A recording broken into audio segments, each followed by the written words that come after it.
इस एडवेंचरस कहानी की शुरुआत होती है 2067 से, जहां हमारी पृथ्वी की कंडीशन बहुत ही ज्यादा खराब हो चुकी थी। पृथ्वी पे तो पॉल्यूशन इतनी ज्यादा बढ़ने के कारण ऑक्सीजन की मात्रा काफी कम हो जाती है। देखते ही देखते एडवांस टेक्नोलॉजीज के आने की वजह से पेड़ पौधे भी नष्ट होने लगे थे और अब कुछ ही सालों के अंदर पृथ्वी के सारे भागों में से ऑक्सीजन खत्म होने लग जाती है। सिर्फ और सिर्फ ऑस्ट्रेलिया के एक छोटी जगह पर कुछ लोगों ने आर्टिफिशियल ऑक्सीजन बनाना सीख लिया था, यानी कि उन सभी गिने चुने लोगों को छोड़कर पृथ्वी पर अब कोई भी जानवर और इंसान बचा नहीं है। हालांकि उन लोगों ने आर्टिफिशियल ऑक्सीजन बनाना सीख लिया है, लेकिन ये ऑक्सीजन इंसानी शरीर के लिए उतनी ज्यादा फायदेमंद नहीं है, क्योंकि पहली बार तो जो कंपनी इस आर्टिफिशियल ऑक्सीजन को बनाती थी, साथ ही साथ इस आर्टिफिशियल ऑक्सीजन का ज्यादा यूज करने पर सभी को सिकनेस नाम की एक बीमारी हो जा रही थी, जिसमें मुंह से खून गिरना, बॉडी पार्ट्स कमजोर हो जाना जैसी बीमारियां मौजूद थी। अब हमें इथेन नाम का एक आदमी दिखाया जाता है जो उसी आर्टिफिशियल ऑक्सीजन बनाने वाली कंपनी में काम किया करता था। इथन की एक वाइफ थी जो उससे बहुत ही ज्यादा प्यार करती है, पर हाल ही में इथन को पता चला कि उसकी वाइफ को भी सिकनेस की बीमारी हो चुकी है,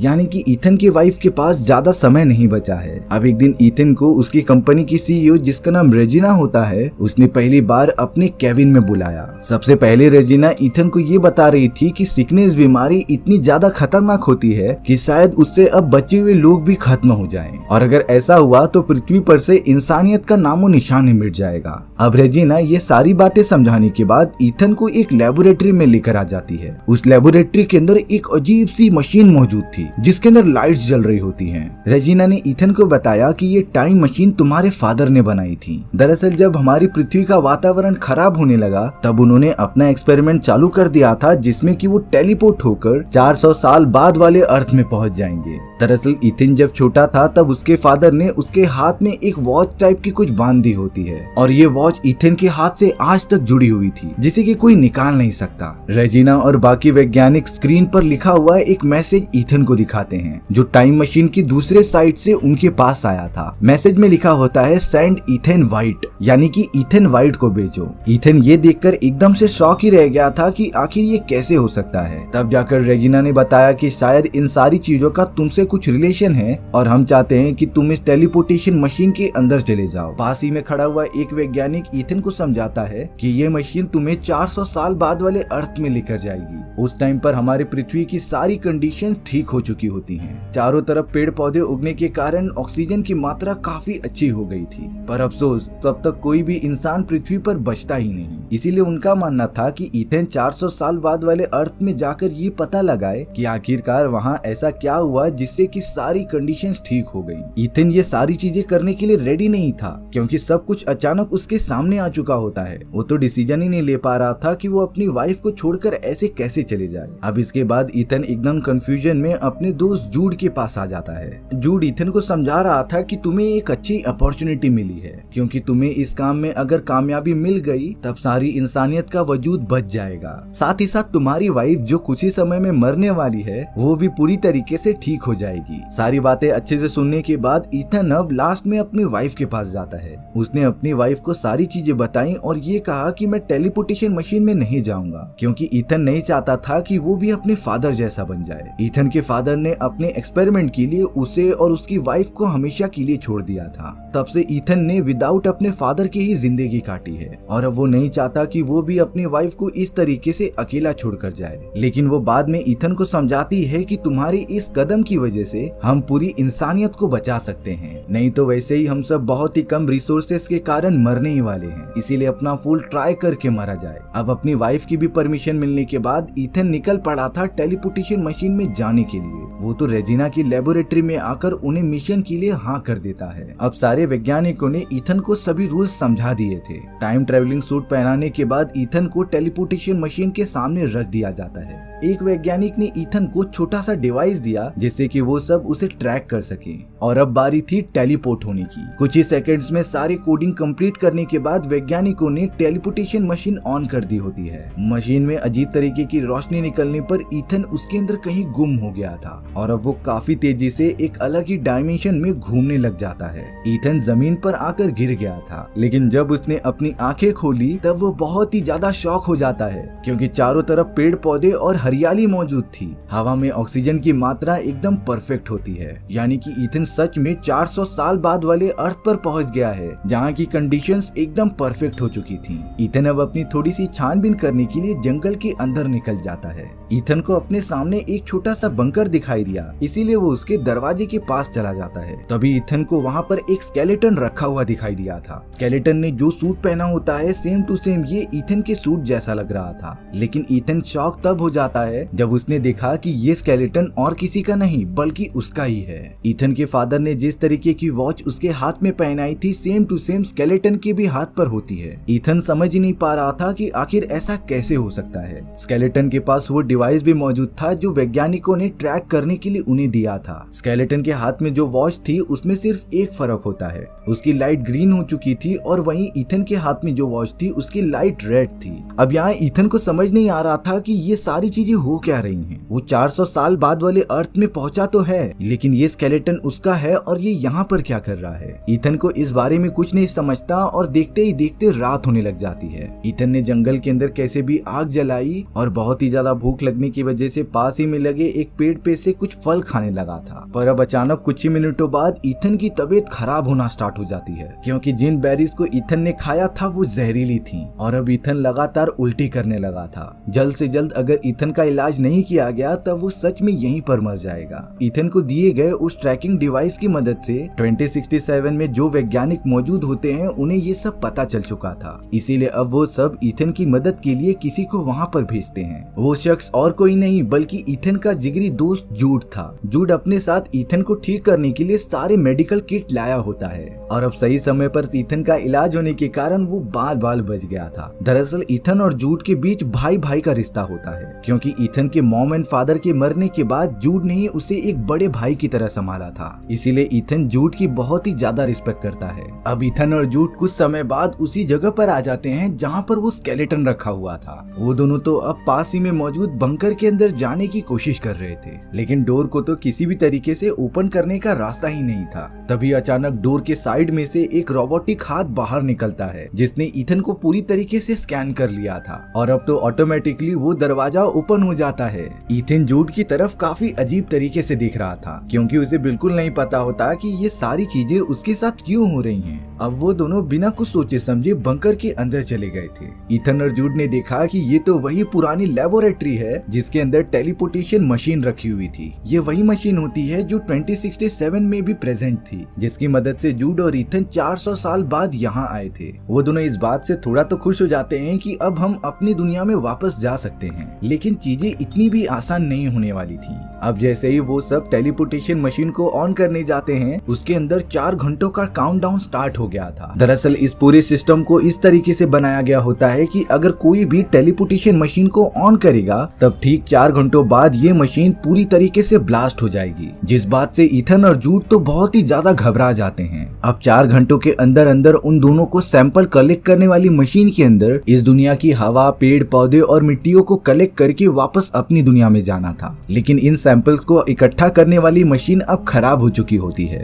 जूड और ईथन तो कुछ पता लगाने के लिए जंगल के लगातार उस पार जाने लगे थे। कुछ देर तक चलने के बाद वो दोनों जंगल के एकदम कोने पर पहुंच जाते हैं, जहाँ से उन दोनों ने एक ऐसा नजारा देखा जो किसी नर्क से भी कम नहीं था, जहाँ प्रकृति पूरी तरीके से हावी हो चुकी थी। बड़ी बड़ी बिल्डिंग्स धाराशायी हो चुकी होती हैं पेड़ पौधों की वजह से। देखने पर तो पूरा पता चल रहा था कि अब वहाँ इंसानों का कोई वजूद ही नहीं रह गया है, और भला नेचर के सामने इंसान है ही क्या। अब जूड और ईथन बड़ी बड़ी बिल्डिंग्स के पास जाकर अपने काम की चीजें ढूंढने लगे थे। वहीं पर ईथन उस जगह पर आ गया था जहाँ वो 2067 में अपनी वाइफ के साथ रहा करता था। अब तक तो ईथन की वाइफ यहाँ पर मर चुकी होगी, इसीलिए अब ईथन बहुत ही ज्यादा गिल्टी फील करने लग जाता है। पर तभी उसे वहाँ पर एक रिकॉर्डेड मैसेज मिला जिसमें ये साफ साफ पता चल रहा था कि ईथन की वाइफ को और किसी ने नहीं बल्कि उसके जिगरी दोस्त जूड ने ही मारा है, क्योंकि जूड उसी प्राइवेट कंपनी के लिए काम किया करता था। और उसे कमांड मिले होते हैं कि वो ईथन और उसकी वाइफ दोनों को ही खत्म कर दे। ईथन को जूड के बारे में सारी इन्फॉर्मेशन मिल चुकी होती है,